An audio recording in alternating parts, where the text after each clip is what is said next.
وداعيا إلى الله بإذنه وسراجا منيرا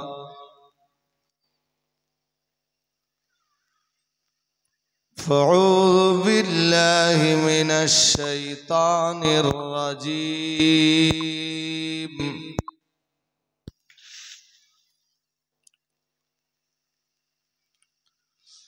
بسم الله الرحمن الرحيم إن الله وملائكته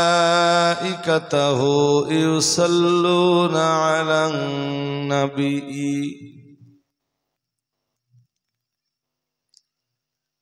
يا أيها الذين آمنوا صلوا عليه وسلموا تسليما اللهم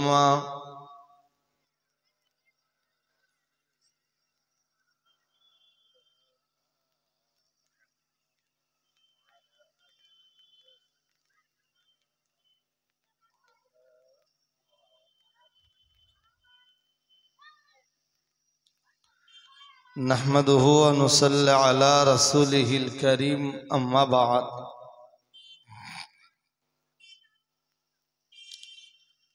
فأعوذ بالله من الشيطان الرجيم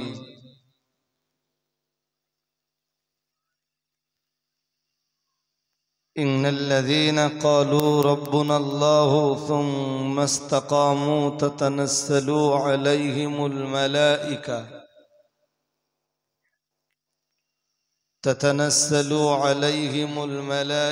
ألا تخافوا ولا تحزنوا وأبشروا بالجنة التي كنتم توعدون صدق الله مولانا العظيم وقال صلى الله عليه وسلم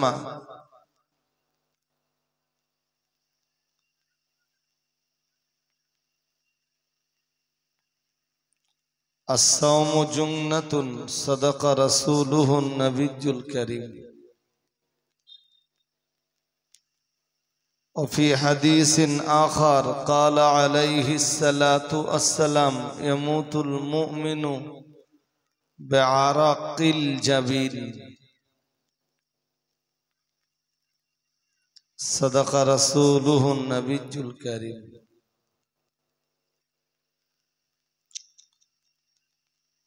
আল্লাহ পাকের দরবারে শুকরিয়ার প্রকাশ ঘটাই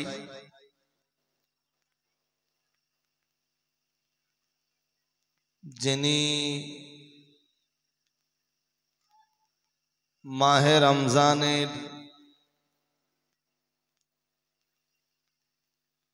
অষ্টম তারিখে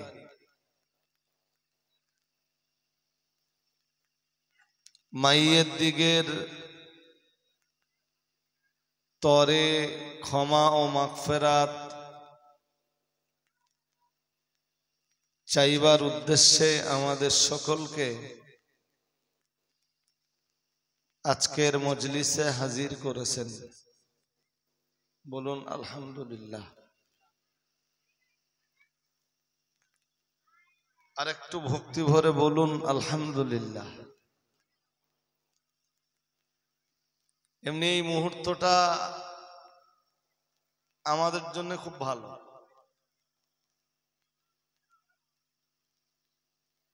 রোজাদার আল্লাহর কাছে খুবই প্রিয় আল্লাহ পাকের সায়েমিন সায়েমাত বান্দা বান্দি যারা তারা আল্লাহর কাছে খুব প্রিয়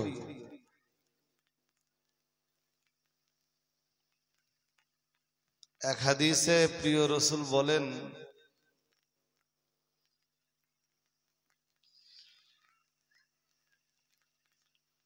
কুল্লু আমাল ইবনে আদামা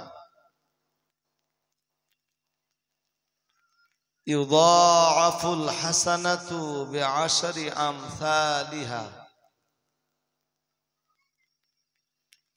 ইলা 700 দি'ফিন ইল্লা সাওম।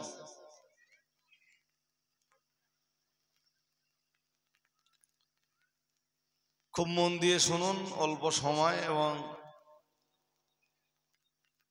মাগরিবের আগে আর একটা বড় দায়িত্ব হলো কবর জিয়ারতের কাজটা শেষ করা। তো অনেকে চাইছিলেন যে আসরের নামাজ পড়ে কবর জিয়ারতটা সেরে একবারে বসবে।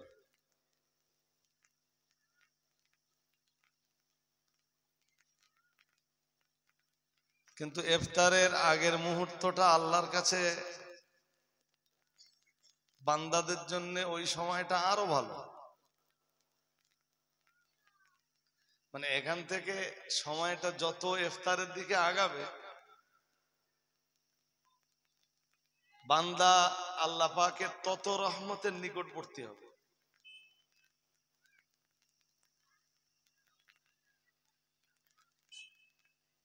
কি পড়লাম হাদিসটায়, চলুন হাদিসটা একটু শুনে নেই আমরা। আদম সন্তানের প্রত্যেকটা আমালের সওয়াব, নবীজি এই কথা বলতেছেন না যে আমার উম্মতের প্রত্যেক আমালের সওয়াব। কি বলছেন?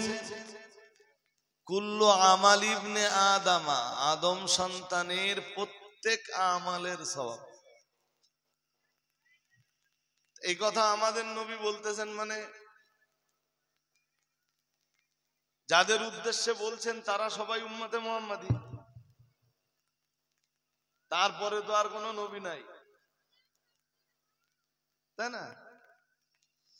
তো নবী আমার উম্মত এই কথা বলতে পারতেন, বলেননি, বরং তার উম্মতকে আদম নবীর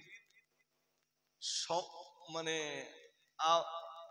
তার উম্মত যে আদম আলাইহিস সালামের আওলাদ, রাসূলুল্লাহ নিসবতটা ওই দিকে করে দিলেন,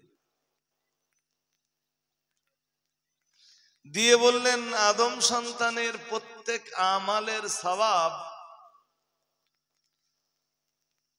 আল্লাহ পাক প্রদান করে থাকেন 10 থেকে 700 গুণ পর্যন্ত। সুবহানাল্লাহ। আর একটু মহব্বত করে বলেন আলহামদুলিল্লাহ। দেখুন আগে এই কথাটা আপনারা নিতে পেরেছেন কিনা। যে কোনো আমলের সওয়াব, যে কোনো ভালো কাজের পুরস্কার আদমের আওলাদরা পাবে 10 থেকে 700 গুণ পর্যন্ত। যার আমাল যেমন তার ফলাফল তেমন।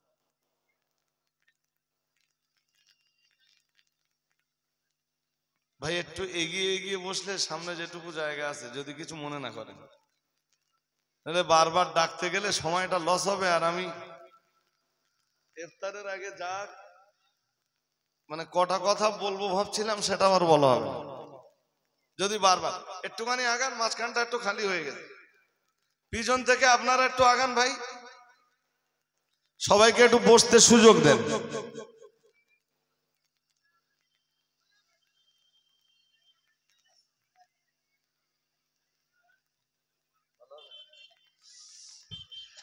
আর আমার দিকে মনটা দেন, কথা বলেন না। দেখুন আমরা যে আমলগুলো করি, আমরা যে নেক আমলগুলো করি,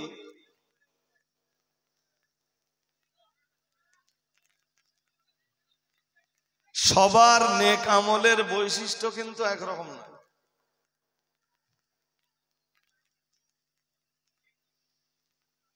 আমার কথা আমি বোঝাতে পারবো কিনা জানি না। যার নেক আমলের বৈশিষ্ট্য যত ভালো, সে তত বেশি সওয়াব পাবে। এই জন্য রাসূল বললেন যে সওয়াব প্রাপ্তির পরিমাণ হলো 10 থেকে 700 পর্যন্ত।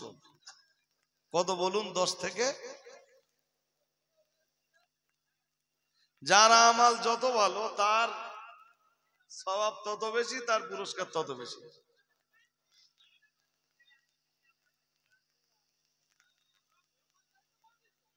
ভাই চট বিছান, তবে একটু আওয়াজ কম হোক, একটু আওয়াজ কম হোক, বলে শ্রোতাদের মন সব বাইরে চলে যাচ্ছে। আর আপনারা অন্য মনস্কতা ছাড়ুন। এটা প্রত্যেকটা আমলের সওয়াব। কেউ যদি একবার হজ করেন, আল্লাহ চাইলে তাকে 10টা হজের সওয়াব দিতে পারেন, চাইলে 700 হজের সওয়াবও আল্লাহ তাকে তার আমল নামায় দিতে পারেন। কেউ যদি যাকাত দেন, তো 1 টাকা যাকাত দিলে আল্লাহ 10 টাকা সওয়াব দিতে পারেন। 700 টাকা দান করার সওয়াব বা যাকাত দেওয়ার সওয়াবও আল্লাহ তার আমল নামায় দিতে পারেন। কেউ যদি নামাজ পড়ে, তো 1 রাকাত নামাজের বিনিময়ে আল্লাহ 10 রাকাত নামাজের সওয়াব দিতে পারেন। আর 10 থেকে 700 রাকাত পর্যন্ত নামাজের সওয়াব দিয়ে থাকেন। এটা বান্দার আমলের বৈশিষ্ট্যের উপরে নির্ভর করে। যার আমল যত সুন্দর হয়, তার সওয়াবের পরিমাণটা তত বাড়ে। আপনি বলবেন হুজুর, আমল সুন্দর হওয়া না হওয়া এর আবার ব্যাখ্যা আছে। তবে এইটা এক কথায় মনে রাখুন, যে আমল যদি সুন্দর না হয়, ওই আমাল আল্লাহর কাছে খুব বেশি পছন্দনীয় নয়। আর আমাল যদি সুন্দর না হয়, বান্দা খুব বেশি সওয়াব পাওয়ার আশাও করতে পারে না। আল্লাহ পরিষ্কার বলেছেন, লিয়াবলুয়াকুম আইয়ুকুম আহসানু আমালা। তিনি পরীক্ষা নেন, তিনি পরীক্ষা নিবেন। তিনি কে? আল্লাহ তাবারাকা তাআলা। আপনারা ভিতরে যারা আছেন ভাই, বাইরে মন দিলে হবে না, ওরা ওদের কাজ করবে। আর নইলে ইফতারের টাইম হয়ে যাবে, আমি কথা বলার সময় পাবো না। এমনি 4:50 সুই সুই।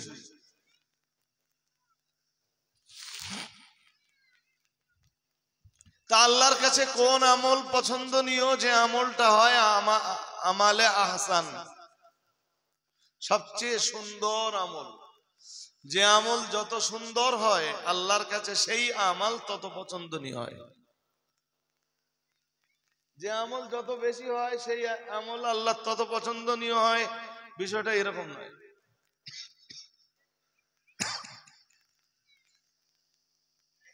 আপনি লাইলাতুল কদর 2 রাকাত পড়েন, নফল নামাজ 4 রাকাত পড়েন,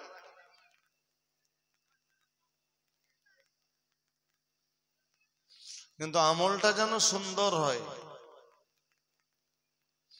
আম্মাজান আয়েশাকে জিজ্ঞেস করা হয়েছিল রাসূলের রাতের নামাজের ব্যাপারে। তা আম্মাজান আয়েশা পরিষ্কার বলেছিলেন রমজানে এবং রমজানের বাইরে রাসূলুল্লাহ 11 রাকাতের বেশি পড়তেন না। আরেকবার বলছি কথাটা। আম্মাজান আয়েশাকে জিজ্ঞেস করা হয়েছিল রাসূলের রাতের সালাত কেমন ছিল। আম্মাজান আয়েশা জবাব দিয়ে বললেন রমজানে এবং রমজানের বাইরে রাসূলের রাতের সালাত 11 রাকাতের বেশি ছিল না।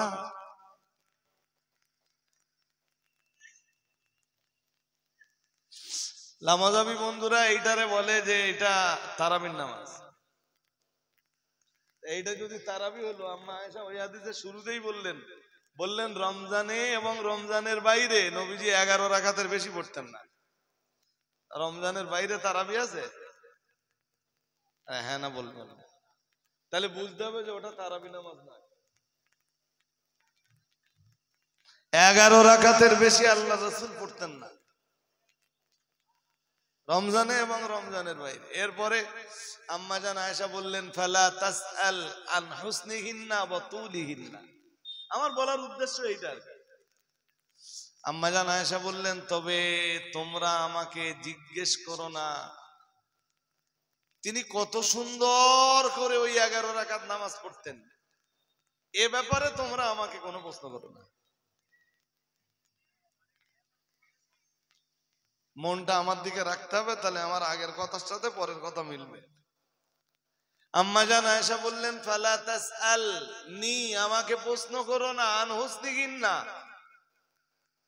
ওই 11 রাকাত নামাজ আল্লাহ রাসূল কত সুন্দর করে পড়তেন, এ ব্যাপারে তোমরা আমাকে সওয়াল করো না। এরপরে বলতেন অতুলিহিন্না, আল্লাহর হাবিব ওই 11 রাকাত নামাজ কত লম্বা সময় ধরে পড়তেন, এ ব্যাপারেও তোমরা আমাকে কোনো প্রশ্ন করো না।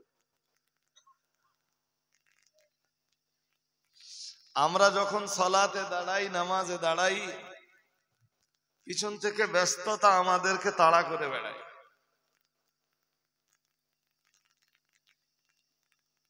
আল্লাহ রসুল যখন সালাতে দাঁড়াতেন, পার্থিব কোনো ব্যস্ততা রসুলুল্লাহকে তাড়া করে বেড়াত। আর কোনো এবাদাতে যদি পার্থিব ব্যস্ততা আপনাকে তাড়া করে বেড়ায়, আপনাকে তখন ভাবতে হবে যে আমার এই ইবাদত, আমার এই আমালটা আমালে আহসান বলে গণ্য হবে না। জুমার দিন মসজিদে গেলেই যদি আপনার ব্যস্ততা আপনাকে তাড়া করে বেড়ায়, আপনি ভাববেন যে আমার এই সালাত, বলুন, দুনিয়া আমাকে তাড়াচ্ছে, এখনো তাড়াচ্ছে। আমি তো দুনিয়ার জন্যই ছিলাম, ফজরের নামাজ থেকে নিয়ে এতক্ষণ পর্যন্ত দুনিয়াদারিতেই তো ব্যস্ত ছিলাম। এই অল্পক্ষণের জন্য আল্লাহর ইবাদতে এলাম। এই সময়টা আল্লাহর ইবাদত হতে হবে খুব সুন্দর ভাবে, নইলে আমার এই আমলটা আল্লাহ নেবেন না। আর আপনার আমল যত সুন্দর হবে, আকসার নয়, বেশি নয়, এইটা হাদিসেও আসেনি, কোরআনের আয়াতেও আসেনি, তাফসিরেও অর্থাৎ কোরআনের আয়াতের ব্যাখ্যাতেও আসেনি যে আপনার আমল যত বেশি হবে আল্লাহ তত পছন্দ হবে। এইটা বলা হয়নি, বলা হয়েছে আপনার আমাল যত সুন্দর হবে আপনার সওয়াব প্রাপ্তির পরিমাণ তত বাড়বে। দেখুন ওই হাদিসটা তাই বলা হচ্ছে, কুল্লু আমাল ইবনে আদামা ইউদাআফুল হাসানাতু বিআশরি আমসালিহা ইলা 700 দিআফিন। আদম সন্তানের প্রত্যেক আমলের সওয়াব দেওয়া হয় 10 থেকে 700 গুণ পর্যন্ত। সুবহানাল্লাহ বলুন, আর একটু মন খুলে বলেন না।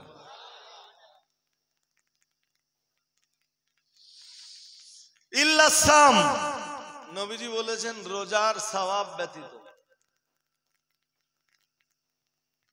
কিসের সওয়াব ব্যতীত বলুন? সব আমলের হিসাব হলো ওই 10 থেকে 700, কিন্তু রোজার হিসাবটা একটা এক্সেপশনাল কেস। কেন? নবীজি এবার বলেছেন, কালার রব্বু তাবারাকা তাআলা ফাইন্নাহু লি ওয়া আনা আজজি বিহি। সুবহানাল্লাহ বলুন। এই পর্যন্ত বলবার পরে রাসূলুল্লাহ জানিয়েছেন, মহান আল্লাহ নিজেই ঘোষণা দিয়েছেন, ফাইন্নাহু লি, রোজা হলো আমার খাস ইবাদত। আর একটু মন খুলে বলেন, রোজা কার খাস ইবাদত? সবাই বলুন, আল্লাহ। দেখুন, নামাজ আছে, হজ আছে, যাকাত আছে, ফিতরা আছে, কোরবানি আছে, বাইতুল্লাহ শরীফের তাওয়াফ আছে, সাফা মারওয়া সাই আছে, দান সাদকা আছে, কোরআন তেলাওয়াত আছে। কোন ইবাদতকে আল্লাহ আমার খাস ইবাদত বললেন না, বললেন রোজা। ফাইন্নাহু লি, এটা আমার খাস ইবাদত। সুবহানাল্লাহ বলুন, আর একটু মন খুলে বলুন। আমরা ভাগ্যবান যে আমরা সেই ইবাদত করতে পারছি। আলহামদুলিল্লাহ বলুন। আমরা শুধু ভাগ্যবান না, অতি ভাগ্যবান। আপনি রোজা রাখছেন কত বছর?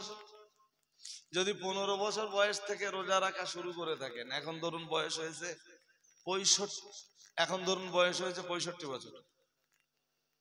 দ্যাটস মিন 50 × 30 গুণ করে দেখবেন, 3 × 5 = 15। 1500 দিন শুধু রোজা রেখেছেন। হিসাব করলে আপনি অবাক হয়ে যাবেন যে আমি জীবনে 1500 দিন রোজা রেখে ফেলেছি। ইয়েস।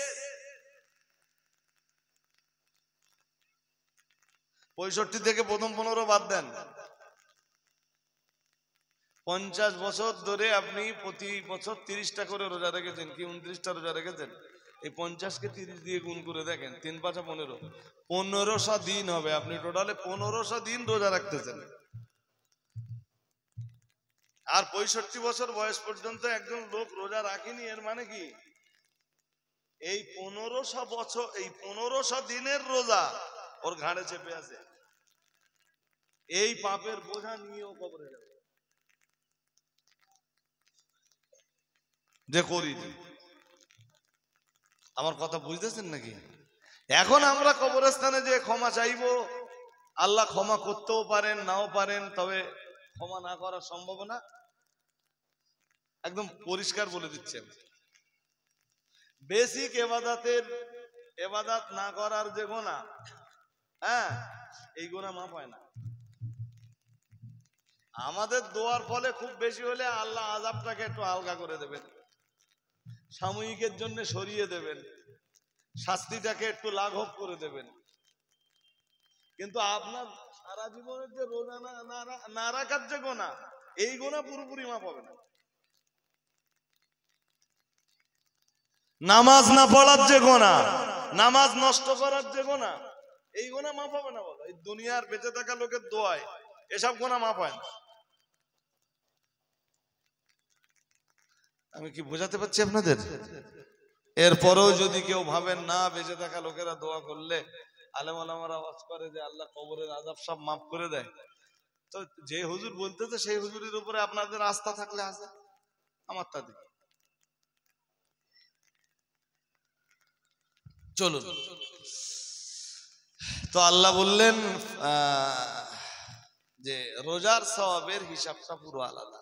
ফাইন্নাহু লি, কারণ রোজা আমার খাস ইবাদত।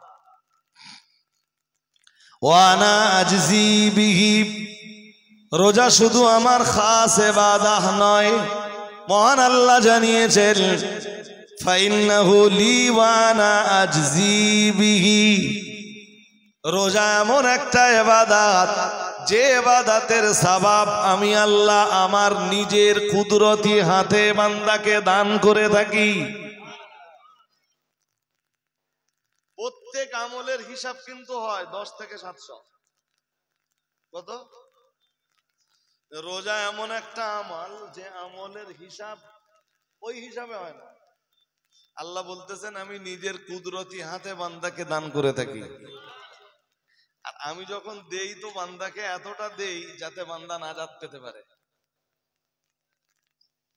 আমি যখন দেই বান্দাকে এতটাই দিই বান্দা জাহান্নাম থেকে নিষ্কৃতি পেতে পারে, জাহান্নাম থেকে মুক্তি পেতে পারে, বান্দা আমার দয়ার জান্নাতে দাখিল হতে পারে। আমি এতটাই দিই।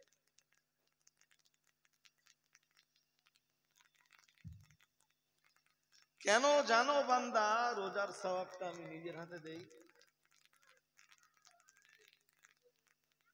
কেন জানো? ইয়াদাউ শাহাওয়াতাহু ওয়া তাআমাহু মিন আজলি, আমার আল্লাহ নিজেই জানিয়েছেন অন্যান্য ইবাদতের সওয়াব আমি আল্লাহ আমার কুদরতি হাতে দান করি না, কেবল রোজা নামীয় ইবাদতের সওয়াব আমি আল্লাহ আমার কুদরতি হাতে দান করি কেন জানো? ইয়াদাউ শাহাবাতাহু ওয়া তাআমাহু মিন আজলি। সুবহানাল্লাহ। আর একটু মন খুলে বলেন। এখন ধরুন মোটামুটি না, পুরো 5টাই বাজে, 5টা বাজে। যদিও এবছরে এখনো খুব গরম পড়েনি, ঠিক তো? আরে ভাই সাহেব, খুব বেশি গরম কি পড়েছে? এখনো পড়েনি তো। এর চেয়ে বেশি গরম পড়লে কি রোজা আমরা ছেড়ে দেব? এখন 5টা বাজে মানে মোটামুটি পিপাসা আছে, সবার খিদেও আছে। হ্যাঁ না, কিছু বলে না। আরে বাইরে মন দিলে হবে না, ওরা চট বিচার বিচাক। মোটামুটি পিপাসাও আছে, ক্ষুধাও আছে। যে এক্ষুনি যদি প্রত্যেকের হাতে একটা করে ঠান্ডা পানির বোতল দেওয়া হয়, কেউ খাবেন? কেন কেন? মন তো খেতে চাইছে।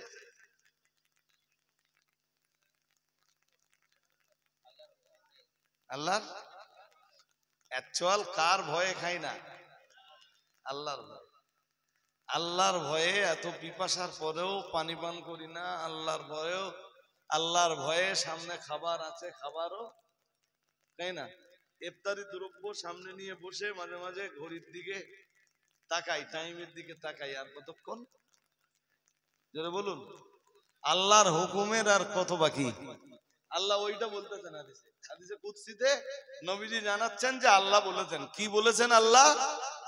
ইয়াদাউ শাহাওয়াতাহু ওয়া তাআমাহু। বান্দা নিজের হালাল স্ত্রী থেকে বিরত থাকে শুধু আমার খুশির জন্যে। বান্দা তার নিজের হালাল স্ত্রীর নিকটবর্তী হয় না শুধু আমার সন্তুষ্টির জন্যে। ওয়া তাআমাহু, আমার বান্দার কাছে খাবারও থাকে, ঠান্ডা পানিও থাকে, কিন্তু বান্দা প্রচন্ড ক্ষুধার সময়ও খাবারও খায় না, পানিও পান করে না, আমার হুকুম না হওয়া পর্যন্ত, শুধুমাত্র আমার ভয়ে।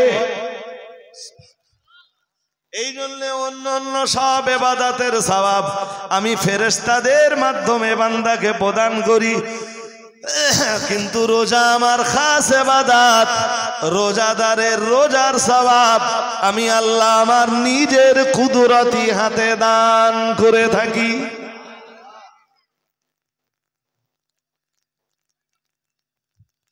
দেখবেন ইফতারের 2 মিনিট বাকি, তবু তখনও সবাই টাইমের দিকে তাকিয়ে আছে। অনেক সময় কেউ কেউ এমনকে বলে হুজুর 30 সেকেন্ড ইফতার করতে দেরি হোক, যেন আগে হয়ে না যায়, রোজাটা যেন নষ্ট না হয়, তাই না? আল্লাহ খুব খুশি হয় রোজাদার বান্দাদের উপরে। আর এখন থেকে ইফতারের টাইম যত নিকটবর্তী হবে, হ্যাঁ, আল্লাহর রহমতের তত কাছাকাছি হবে বান্দারা, বান্দিরা। আল্লাহ পাকের রহমত তত বেশি রোজাদার বান্দা বান্দিদের উপরে নুজুল ঘটতে থাকবে। সুবহানাল্লাহ বলুন, আরো আওয়াজ দিয়ে বলেন। ঠিক ওই হাদিসে 10, কোনো অসুবিধা নেই। ওই হাদিসের আর একটা অংশ আছে,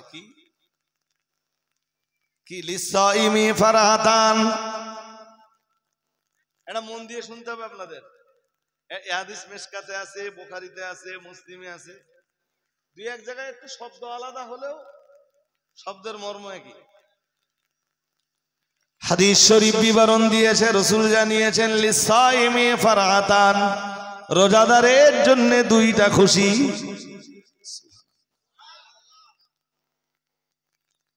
নবী আমার জানিয়ে দিয়েছেন ফারহাতুন ইনদা ইফতারিহি ওয়া ফি রিওয়ায়াতিন ফারহাতুন ইনদা ফিতরিহি। প্রথম খুশি ইফতারের সময়। কোন সময়? সবাই বলেন কোন সময়? কিসের খুশি? আবার খাবো তাই? তাহলে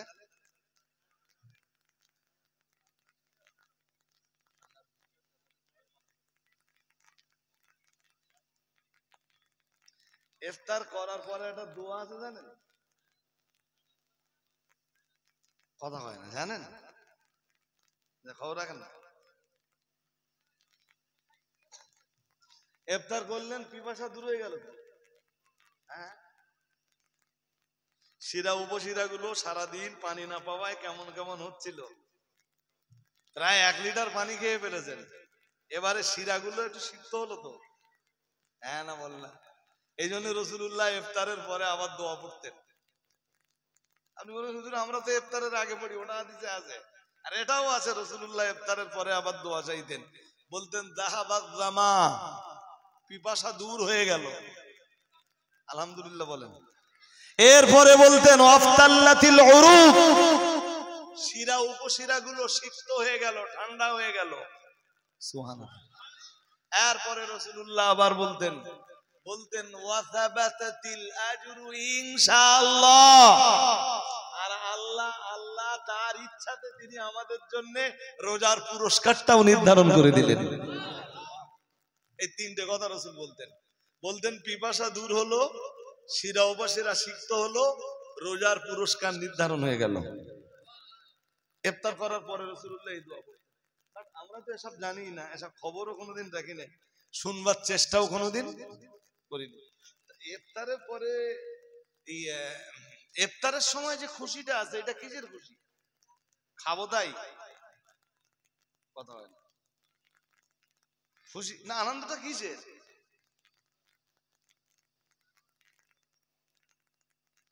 আসলে আল্লাহ যখন মানুষ সৃষ্টি করেছিলেন না, ফেরেশতাদের জিগিয়েছিলেন, ফেরেশতারা ইন্নী জাইলুন ফিল আরদি খলিফা, আমি পৃথিবীতে খলিফা পাঠাবো, মানুষ পাঠাবো, আদমকে পাঠাবো। ফেরেশতারা বললেন ক্বালু আতাজালু মান ইফসিদু ফিহা ওয়া ইয়াসফিকুদ দিমা ওয়া নাহনু নুসাব্বিহু বিহামদি ওয়া নুকদ্দিসু লাক ক্বালা ইন্নী আ'লামু মা লা তা'লাম। এ তো আয়াত অনেক বড়, আমি সার কথা বলছি শুধু। ফেরেশতারা বললেন আল্লাহ মানুষ আপনি বানায়েন না, আপনি মানুষ বানাবেন না। কেন? ওরা মারামারি কাটাকাটি করবে, ফিতনা ফাসাদ করবে, সন্ত্রাস সৃষ্টি করবে। আজকে যে টাইমটা ইফতার হবে, এই ইফতারের চিত্রটা ধারণ করে রাখবেন। আমি ছবি তোলার জন্য বলছি না, মোবাইলে এই চিত্রটা শুধু ধারণ করে রাখবেন, রেখে দেখবেন আর পরে একটু ভাববেন এই দৃশ্যটা নিয়ে, এই ইফতারের এই দৃশ্যটা নিয়ে পরে একটু ভাববেন যে কিভাবে বান্দারা আল্লাহর হুকুমের জন্য অপেক্ষা করছে। তো ফেরেশতারা যখন মানুষদেরকে তৈরি করতে নিষেধ করেছিলেন, আল্লাহ তখন ফেরেশতাদেরকে বলেছিলেন আমি যা জানি তোমরা তা জানো। ঠিক বান্দা যখন এই ইফতারের আর অল্প বাকি আছে, সামনে ঠান্ডা পানীয় আছে, বিভিন্ন ফলমূল আছে, এইভাবে বসে থাকে আর 1-2 মিনিট বাকি আছে, বারবার ঘড়ির দিকে যখন তাকায়, আল্লাহর এই চিত্রটা, বান্দাদের এই চিত্রটা আল্লাহর এত পছন্দনীয় হয়ে যায়, আল্লাহ বলেন ও ফেরেশতারা তাকিয়ে দেখো, তাকিয়ে দেখো, তোমরা মানুষ সৃষ্টি করতে নিষেধ করেছিলে, কিভাবে মানুষ এখনো আমার হুকুমের অপেক্ষা করছে, এখনো একটুখানি বাকি আছে, পিপাসায় ওরা ওষ্ঠাগত, ক্ষুধায় ওরা জঠুর হয়ে গেছে, এরপরও আমার হুকুম হয় না, খায় না, পান করে না, সাক্ষ্য থেকে যাও, আমি আল্লাহ ওদের জিন্দেগির গুনাহগুলো মাফ করে দিলাম। আনন্দটা কিসের? মাগফিরাত পাওয়ার আনন্দ। সুবহানাল্লাহ বলুন। আনন্দ কিসের? হ্যাঁ, আমি আর কিছু পাই না পাই, আল্লাহ এই ইফতারের সময় আমার জিন্দেগির গুনাহগুলো সব কাফারা হয়ে গেল, আমার জীবনের গুনাহগুলো সব মাফ হয়ে গেল, মাগফিরাত আমার নসিবে কবুল হয়ে গেল, এটাই আমার জন্য আনন্দের। রাসূল ওটাই বলছেন লিসাইমি ফারহাতান। আমি ওই একটা হাদিস বলতে বলতে 10 শেষ হয়ে গেল। লিসাইমি ফারহাতান, রোজাদারের জন্য 2টা খুশি, একটা হলো ফারহাতুন ইনদা ফিতরিহি, ইফতারের সময়, আর একটা খুশি হলো ফারহাতুন ইনদা লিকাই রাব্বিহি, রোজাদারের জন্য আরেকটা খুশি হলো জান্নাতের ভিতরে আল্লাহর দিদার পাওয়ার পর। আরেকটু মন খুলে বলেন তো, রোজাদারের খুশি কয়টা? কয়টা? সারা বছর এইরকম কোন সন্ধ্যা আর আপনার আসবে না। রমজান মাস চলে যাবে, এই রকম আনন্দের সন্ধ্যা আর কখনো আসবে না। সত্যি রোজাদারের জন্য এই সন্ধ্যার টাইমটা, ইফতারের টাইমটা আনন্দের কিনা আপনি নিজে বিবেচনা করে দেখুন। ভাই 5:10 হয়ে গেছে, অন্তত 15-20 মিনিট তো আমাদের কবর জিয়ারতে লাগবে। তো এখানে ছোট্ট একটা দোয়া হতেই হবে, কারণ মজলিসের একটা বরকত আছে, এই বরকত আমরা নষ্ট হতে দিব না। দরুদ শরীফ পড়ুন ছোট্ট করে, আমরা ছোট্ট একটুখানি। না না না, এখানে ইফতার হবে তো, ততক্ষণে ইফতারের যতক্ষণ টাইম হবে আমরা যাবো আসবো, ততক্ষণে এসে এই মজলিস আমরা ঘুরতে হবে। আল্লাহুম্মা আমিন। আলহামদুলিল্লাহি রাব্বিল আলামিন, আসসালাতু ওয়াসসালামু আলা রাসূলিহি সাইয়্যিদিল আমবিয়াই ওয়াল মুরসালিন ওয়া আলিহি আত-তাইয়্যিবিন ওয়াত-তাহিরিন ওয়া আসহাবিহি আজমাইন। ربنا ظلمنا أنفسنا وإن لم تغفر لنا وترحمنا لنكونن من الخاسرين।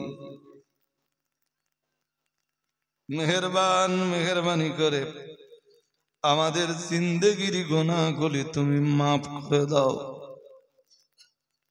এতবার আমরা তোমারে আল্লাহ আল্লাহ আল্লাহ আল্লাহ আল্লাহ আল্লাহ আল্লাহ বলে আহ্বান করেছি। রব্বুল আলামিন, একবার তুমি আমাদের সবাইকে একটু বান্দা বলে পরিচয় দাও। জাহান্নামের আগুন আমাদের সকলের জন্য হারাম করে দি, তোমার জান্নাত আমাদের নসিবে কবুল করে নাও।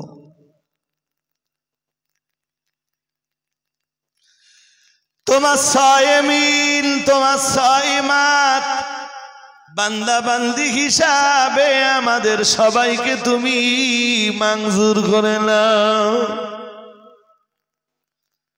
রব্বুল আলামিন, ইফতারের সময় যত নিকটবর্তী হয় তোমার সায়েমিন সায়েমাত বান্দা বান্দিরা তোমার রহমতের তত নিকটবর্তী হয়ে যায়। আল্লাহ, তোমার সায়েমিন সায়েমাত বান্দা বান্দিদেরকে তোমার রহমত থেকে তুমি মাহরুম করে দিও না। আল্লাহ, তোমার করুণা থেকে, তোমার মাগফিরাত থেকে তুমি কাউকে বঞ্চিত করো না। আল্লাহ রব্বুল আলামিন, যারা এই মজলিসের ইন্তজাম করেছেন তাদের ইন্তজামকে তুমি কবুল করে নাও। আল্লাহ, তামাম ঝুরুলি গ্রামের যত মানুষ, নীরব নগরীর বাসিন্দা সকলকে কবর জগতে তুমি শান্তি নসিব করে দাও। আল্লাহ, ঝুরুলি গ্রামের যত মানুষ হায়াতে জিন্দেগিতে আছেন, আসমানি জমিনি মানবী দানবী সকল প্রকার বালা মুসিবত তুমি ঝুরুলি গ্রামের মানুষদের উপর থেকে উঠিয়ে নাও। প্রত্যেকের বাড়িতে যত সদস্যরা অসুস্থ সবাইর তুমি সুস্থতা নসিব করে দাও। আল্লাহ, যারা বিপদে আছেন তাদেরকে বিপদ মুক্তি নসিব করে দাও। আল্লাহ, পর্দানাসীর আম্মা বোনেরা যারা আছেন তোমার গায়বী মদদ মা বোনদের নসিবে তুমি মঞ্জুর করো। আল্লাহ, তাদের হাত দুটি তুমি মঞ্জুর করো, তাদের আমিন বলি তুমি কবুল করো। আল্লাহ, যে পথে চললে তুমি খুশি, তোমার রাসূল খুশি হয়ে যান, আমাদের সকলকে তুমি সেই পথের পথিক বানিয়ে দাও। রব্বুল আলামিন, মাহে রমজানে যাদের সিয়াম সাধনা তোমার শাহী দরবারে মঞ্জুর হবে, আল্লাহ তাদের দলে তুমি আমাদের নামগুলো জায়গা করে দাও। তুমি যদি আমাদের রোজাগুলো কবুল না করো আল্লাহ, সারাদিন শুকিয়ে থাকা আমাদের বেগার হয়ে যাবে। সারাদিন পিপাসার কষ্ট যন্ত্রণা সহ্য করা আমাদের বেগার হয়ে যাবে। রব্বুল আলামিন আল্লাহ আমাদের রোজাগুলো তোমার শাহী দরবারে মঞ্জুর করো, বাকি রোজাগুলো সহি সালামতে আদায় করার তৌফিক তুমি নসিব করে দাও। রব্বিরহামহুমা কামা রব্বায়ানি সগীরা বিহুরমাতি হাযিহিল কালিমাতিত তাইয়্যিবাতি লা ইলাহা ইল্লাল্লাহু মুহাম্মাদুর রাসূলুল্লাহ। এই সামনের দিকে যারা আছেন এক্ষুনি উঠবেন না, একটু আস্তে আস্তে ওঠেন, তাহলে মুখটা জাম হবে না। সামনের দিকে যারা আছেন বা মাঝখানে যারা আছেন এক্ষুনি উঠবেন না, একটু ওয়েট করুন। সবাই আমরা কবরস্থানে যাব, সূরা ফাতিহা, সূরা ইখলাস, দরুদ শরীফ, কালেমা শরীফ পড়তে পড়তে চলুন। মুখটা যেন জাম না হয়ে যায় তাই বলেছি, একটু স্লো মোশনে ওঠেন, তাহলে জামটা হবে। আপনারা পড়তে